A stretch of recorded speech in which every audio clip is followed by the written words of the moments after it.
મૂઢપણું, પ્રીતિ ને સમજણનું. સ્વામિનારાયણ હરે સંવત 1876 પોષવદી પંચમીને દિવસ પાછલો પોર દિવસ હતો. ત્યારે શ્રીજી મહારાજ શ્રી ગરડા મધ્યે દાદા ખચરના દરબારમાં શ્રી વાસુદેવ નારાયણના મંદિરની જોડે જે ઓરડો તેની ઓસરીએ ઉગમણે મુખારવિંદે ઢોલિયા ઉપર વિરાજમાન હતા અને ધોળો ખેસ પહેર્યો હતો ને ધોળી ચાદર ઓઢી હતી ને માથે કસુંબી રંગને છેડે રેટો બાંધ્યો હતો અને પોતાના મુખારવિંદની આગળ મુનિ તથા દેશ દેશના હરિભક્તની સભા ભરાઈને બેઠી હતી.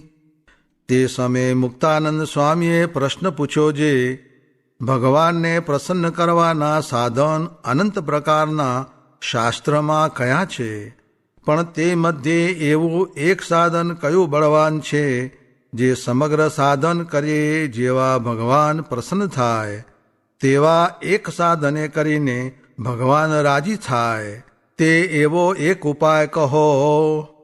ત્યારે શ્રીજી મહારાજ બોલ્યા, જે એક જ સાધને કરીને ભગવાન રાજી થાય તે કહીએ તે સાંભળો. જે ભગવાનનો જે દ્રઢ આશરો એ જ એક સર્વ સાધનમાં મોટું સાધન છે, તેણે કરીને ભગવાન રાજી થાય છે અને તે આશરો અતિ દ્રઢ જોઈએ, જેને વિશે કાંઈ પોલ રહે નહીં.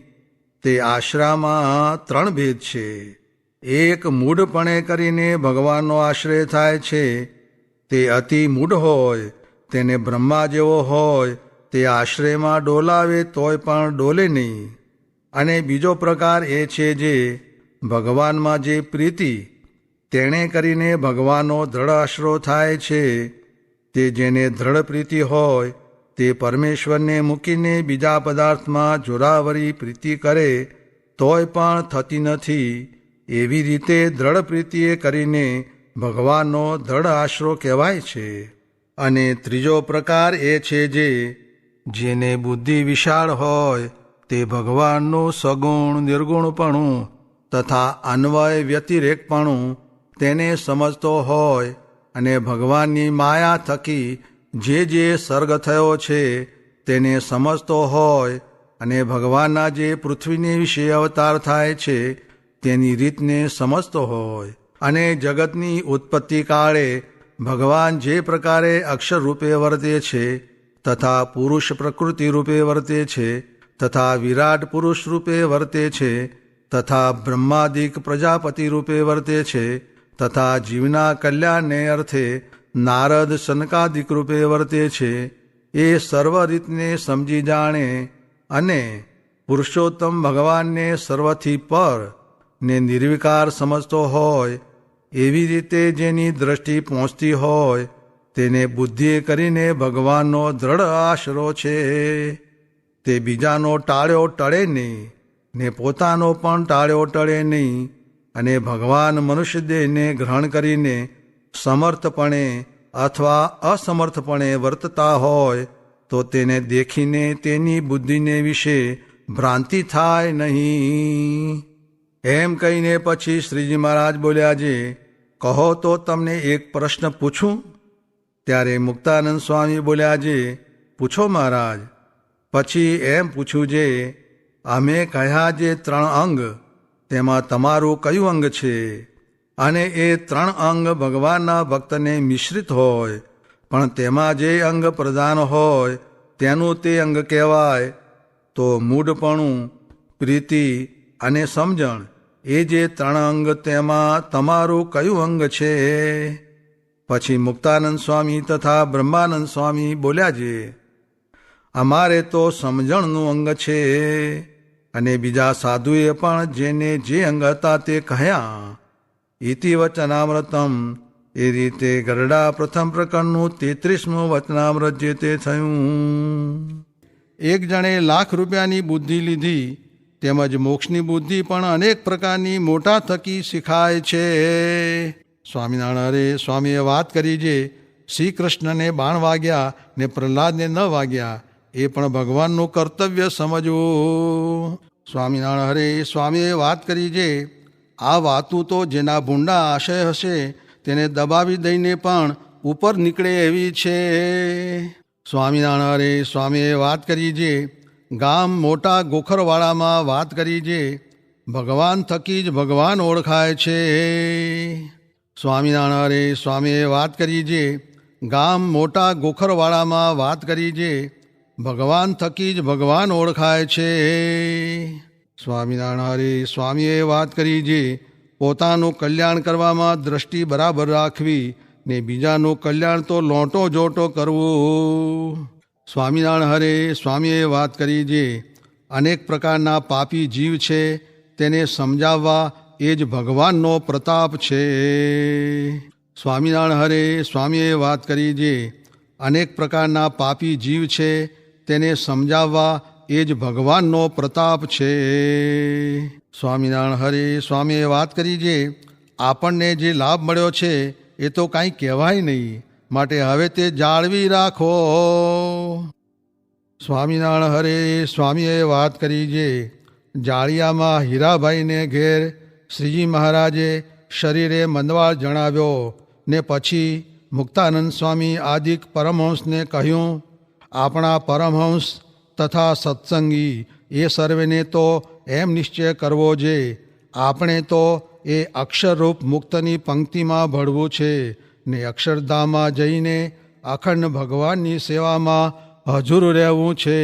પણ નાશવંતને તુચ્છ એવું જે માયિક સુખ તેને ઈચ્છવું નથી ને એમાં કોઈ ઠેકાણે લોભાવું નથી, એવો દ્રઢ નિશ્ચય રાખીને સર્વ અવતારના અવતારી ને અક્ષરધામના પતિ પુરુષોત્તમ ભગવાન પ્રત્યક્ષ મળ્યા છે. માટે તે પુરુષોત્તમ ભગવાનની એકાંતિક ભક્તિ નિરંતર કરવી. ત્યાર પછી મુક્તાનંદ સ્વામીએ પૂછ્યું જે હે મહારાજ, ભગવાનનું અક્ષરધામ કેવું છે? ત્યારે શ્રીજી મહારાજ બોલ્યા જે તે ભગવાનનું ધામ તો સનાતન છે, નિત્ય છે, અપ્રાકૃત છે ને સચ્ચિદાનંદ રૂપ છે. અને એ ભગવાનનું જેવું ધામ છે તેવું સ્થાનક અનંત કોટી બ્રહ્માંડમાં કોઈ નથી જે જેની ઉપમા એને દઈએ. તથા ઇન્દ્ર, વરુણ, કુબેર તથા શિવ, બ્રહ્મા, વૈરાટ તથા પ્રધાન પુરુષ, પ્રકૃતિ પુરુષાદિક તેમના જે સ્થાનક તથા બીજા ઘણા ભગવાનના સ્થાનક છે, પણ એ માયલું એકે એવું સ્થાનક નથી જે જેને ભગવાનના અક્ષરધામની ઉપમા દઈએ. અને એ ભગવાનના અક્ષરધામને વિશે રહ્યા એવા જે ભગવાનના ભક્ત તેનું જેવું સુખ છે તેવું અનંત કોટી બ્રહ્માંડમાં કોઈને સુખ છે જ નહીં જે જેની એને ઉપમા દઈએ. ને એ ભગવાનનો જેવો આકાર છે તેવો અનંત કોટી બ્રહ્માંડમાં કોઈનો આકાર છે નહીં જે જેની ઉપમા એને દઈએ. કેમ જે પુરુષ પ્રકૃતિ થકી ઉત્પન્ન થયા જે આકાર તે સર્વે માયિક છે ને ભગવાન છે તે અમાયિક છે ને દિવ્ય એવું જે પોતાનું અક્ષરધામ તેને વિશે સદાય વિરાજમાન છે.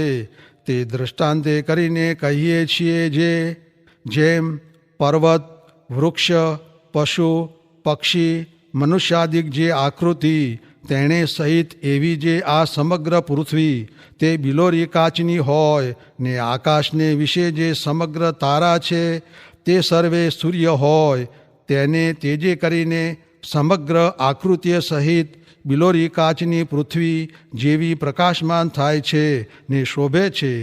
તેવી શોભાએ યુક્ત અક્ષરધામ છે. એવું જે ભગવાનનું અક્ષરધામ તેને ભગવાનના ભક્ત સમાધિને વિશે દેખે છે ને તે અક્ષરધામને વિશે સદાય ભગવાનની મૂર્તિ વિરાજમાન છે. તે મૂર્તિનું જ્યારે સમાધિને વિશે ભક્તને દર્શન થાય છે તે દર્શને કરીને એવું સુખ જણાય છે જે મેં 1000 વર્ષ પર્યંત સમાધિને વિશે સુખ ભોગવ્યું છે. એવી રીતે ભગવાનના સ્વરૂપ સંબંધી સુખ તે સમાધિને વિશે અપાર જણાય છે. ને વળી તે ભગવાનની મૂર્તિનું જે એક નિમિષ માત્રનું દર્શન તે ઉપર અનંત કોટી બ્રહ્માંડના જે વિષય સુખ છે તે સર્વેને વારી ફેરીને નાખી દઈએ ને ભગવાનના એક રોમમાં જેટલું સુખ રહ્યું છે તેટલું સુખ તો અનંત કોટી બ્રહ્માંડના વિષય સુખ ભેળા કરીએ તો પણ તેના કોટીમાં ભાગની પણ બરોબર થાય નહીં.